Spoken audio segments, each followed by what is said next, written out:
আমাদের গ্রাম অঞ্চলে একটা শব্দ আছে ব্রিটিশ, ব্রিটিশ, কিন্তু প্রকৃত উচ্চারণটা হচ্ছে ব্রিটিশ।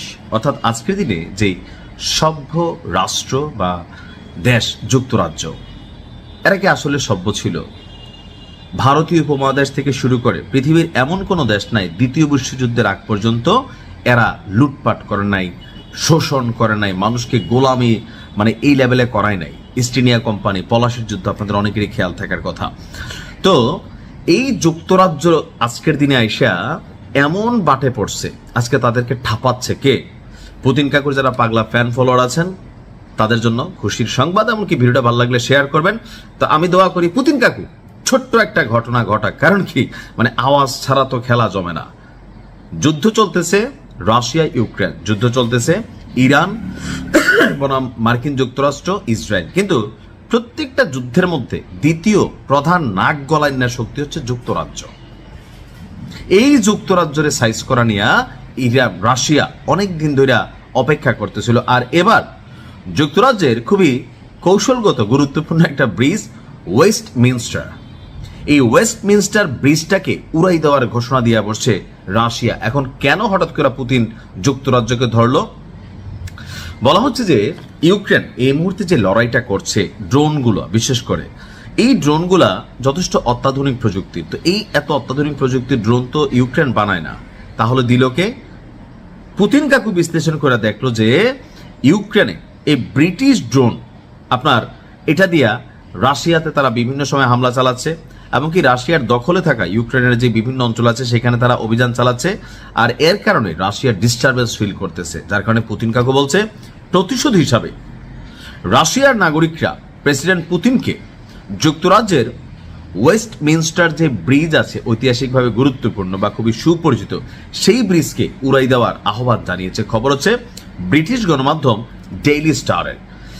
বলা হচ্ছে যে ইউক্রেন সেতুটিতে ব্রিটিশ ম্যালয় T-150 এই ভারী মালবাহী ড্রোন মোতায়েন করে আপনার একটা সেতু উড়াই দিছিল। দিনিপ্র নদীর উপনদী কঙ্কার, ওইখানে এই সেতুটা ছিল, এমনকি ভয়াবহ বিস্ফোরণ সেখানে ঘটেছিল। আর এটা ড্রোনের মাধ্যমে ঘটানো হয়েছে, রাশিয়া নিশ্চিত হয়েছে।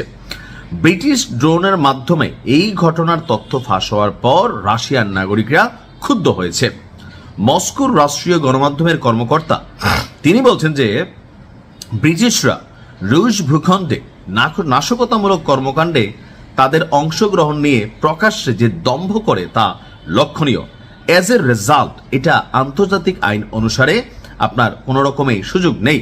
তো সেই জন্য পুতিন কাকু বলছে যে এটার প্রতিশোধ নেওয়া হবে। এমনকি পুতিনের যিনি খুবই কাছের লোক আপনার দিমিত্রি মেদভেদেভ, তো তিনি বলছেন যে সন্ত্রাসী হামলায় সরাসরি জড়িত থাকতে পারে ব্রিটিশরা আনন্দে মেতে উঠেছিল। তিনি বলছেন ব্রিটিশ পার্লামেন্ট ভবন সংলগ্ন, অর্থাৎ যুক্তরাজ্যের যেই সংসদ আছে সেই সংসদ সংলগ্ন যে ওয়েস্টমিনস্টার ব্রিজটি আছে তা ভাঙা ফেললে তারা কি করব? এটাকে ভাঙা ফেলা হইতে পারে তাদেরকে শিক্ষা দেওয়ার জন্য।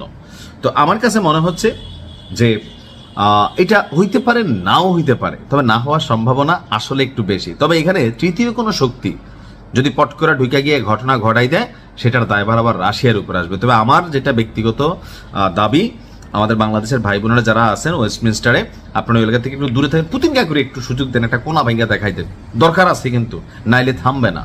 থাকে না মাঝে মাঝে যে আপনি সহ্য করতেছেন আর সামনের পক্ষটা মনে করতেছেন না এটা তো বাঘ, এটার একটা গুতা দেওয়া যায়, এটার লেজ দিয়ে কান চুলকানো যায়। তো মাঝে মাঝে থাকেন একটু হালুম করা লাগে।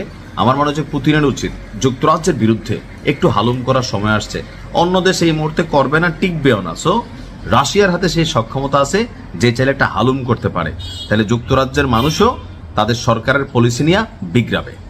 ভালো থাকুন, আসসালামু আলাইকুম।